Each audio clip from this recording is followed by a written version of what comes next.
Hi, I'm Amy, I'm a horse dealer, and today I'm giving you 5 handy tips to ask better questions, to get better answers when asking about horses for sale. Number 1, be receptive. You're calling to find out information, so you want to be willing and open to receive that information. Otherwise, what's the point? Pick the right time and place so you can really give the conversation all the attention it deserves. Calling from the car, for example, isn't ideal. It's noisy, you're not fully concentrating. I always feel like I'm being shouted at. Walking the dog is another one. Sometimes people seem to pick really windy days to call on, and then I can't hear you properly, you're a little bit out of breath, and you're concentrating on the dogs. Ideal world, you want to be able to have a nice quiet space where you can sit down for 5 minutes, because that's all it should take, 5 minutes, with your list of questions and a copy of the advert in front of you, so you're well prepared and you know that you aren't going to miss anything out. Think about the timing of your call as well. For me as a seller, there's nothing worse than having a really long busy day and just wanting to go to bed and having phone calls at 11 o'clock at night wanting to talk about a horse for sale. The earliest I've ever had a call is 4:30 in the morning. The person that called works with animals and thought that because she was awake that I should be awake. Calling at 11 o'clock at night or on Christmas Day or anything like that,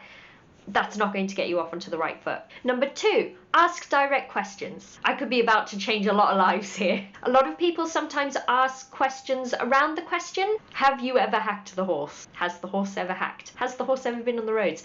If you want to know what the horse is like to hack, just ask, what is the horse like to hack? So think about, what is the information I need? I need to know, what is the horse like to hack? So therefore, I'm going to ask the question, what is the horse like to hack? Other examples of direct questions can be, what level has the horse competed to? Has the horse ever been cross-country schooling? What does the horse like to shoe? Think of the information you want, ask that question. Sometimes I feel like people want me to guess what they mean. This is difficult and frustrating. I'm probably going to get it wrong.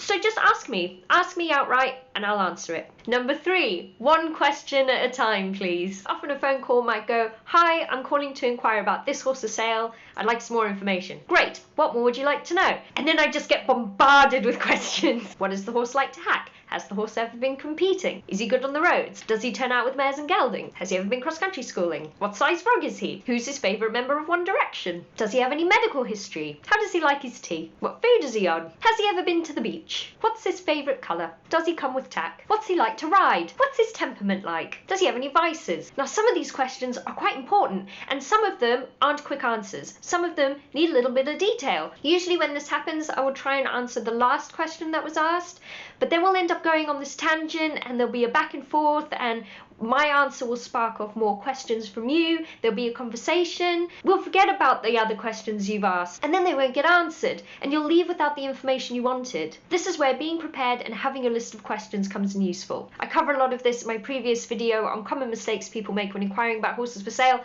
Hopefully there's a link to that video somewhere above my head right now.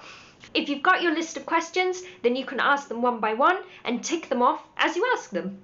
Number 4, don't give away the answers. So sticking with the hacking example, what people will sometimes do is say, what does the horse like to hack? Does he spook at bins? Is he good with the traffic? Is he good in open spaces? What bit does he go in? Does he go in front? Does he go straight off the yard, or does he need encouragement? Does he like to skulk at the back? Does he drag his feet? Is he quicker on the way home? Sometimes people get into very detailed scenarios and answers that I would never have thought of, and the answers go on quite a bit. Then when the person has finally finished giving all of their hypothetical answers, I feel like I've been given options and I have to choose one. And I can't be the only person that feels like this. So then I find that I'm either disagreeing with the answers that have been given. I'm going, no, well, no, it's not like that. Well, no, it's like this. And yeah, I guess a bit like this. And that's not a good answer. It shouldn't be multiple choice. Don't give the seller options. You want them to answer you honestly with their own words based on their own experience. So ask your question, your direct question, what is the horse like to hack?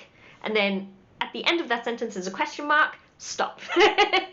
Finally, number 5, listen to the answers. That's what you've rung for. You've rung for answers to your questions, listen to them. I've had conversations with people before where they've rung for information, they've asked me a question, they've ended up answering it themselves, and then they've gone off and had a whole 10-minute conversation without me, and I've said like 5 words. And by the end of it, they've either gone, actually, I don't think this horse is for me based on the information you've given, or they've gone, this horse sounds ideal, when can I come and see it?